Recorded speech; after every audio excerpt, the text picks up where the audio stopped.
help it. Yeah, will you tell us about the last so the other ones are the growth ones, aren't they? So yeah. you've got the creator. So this person, you know, if you've got a business with the previous three we just mentioned, it's not going to grow, it's not going to develop, it's not going to change. The creator brings into existence the new, brings the new ideas, new ways of thinking, and even pivoting. You know, changing the direction of the organisation through originality and thinking. Yes. Then you've got the spirit, of course. The spirit just likes to do their own thing, quite maverick, but actually doesn't fit the mould. But because they don't fit the mould, they've got original thinking they can bring to the table, and they're quite happy to go out and work on their own and do their own thing. So they can work on projects, be a salesperson out on the road on their own quite happily. And then you've got, of course, you've got the searcher, and the searcher is a key one for any organisation because it's all about purpose, making sure you've got the right purpose. You got, you know, your goals aren't always financially linked, but they're purpose maximisers, not just financial maximisers. So you've got a clear purpose, and you want to make a difference, and whatever you do is making a difference. So those three things are very intrinsically linked to the organisation succeeding also.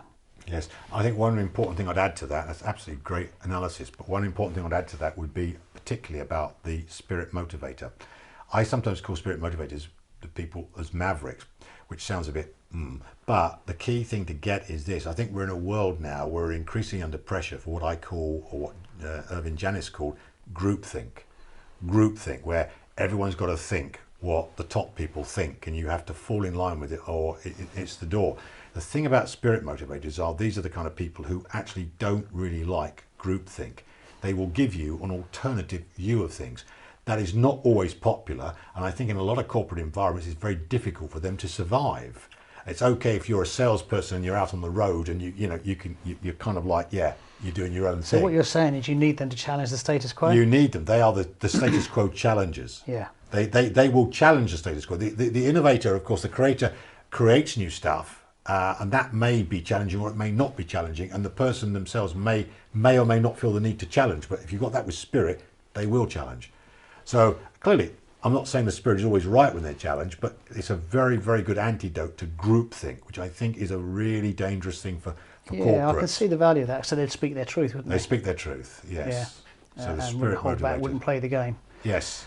Yeah. And can I just say on that, I haven't got a special torch for spirit motivators, but you know, when I first did the maths in 2005-06, I took the test. I've taken the test about 4 or 5 times now myself. And my first test was I had spirit motivators, what we call a spike. In other words, I had a very high score, something like 37 or 38 out of 40. So being independent and autonomous, and of course I was self-employed, so not surprising there then.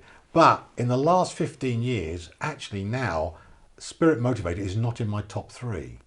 It's fallen out of my top 3, which goes to show you just how you change as your belief systems change and your circumstances change and how you react to the environment. So this really is a non-stereotyping tool. So I love spirit types because I was one myself at one point in my life, but I'm not actually one now. Do you think it's not on your profile now because you've got it? Yes, I think probably I have got it. I think you're absolutely right. Yes. Yeah. Actually, I did a map once on a multi-millionaire who had Bill the lowest, who had money as his lowest motivator. I thought, yeah, well, of course, you're not motivated by it because you've got so much, you don't need it anymore. And you know that. So exactly, I think you can get to a point where you have something and then the motivation. Yeah, I had that with that lawyer because obviously lawyers make a lot more money than you and I can probably make. Or a landscape gardener can make. Or a landscape gardener. So he was a landscape gardener now because he didn't need the money. Yeah. You know, he could do what he wanted because money wasn't an issue. Yes. So you can see how motivation is so important to working out how an individual is going to work in your business, but also for them personally to get the right direction.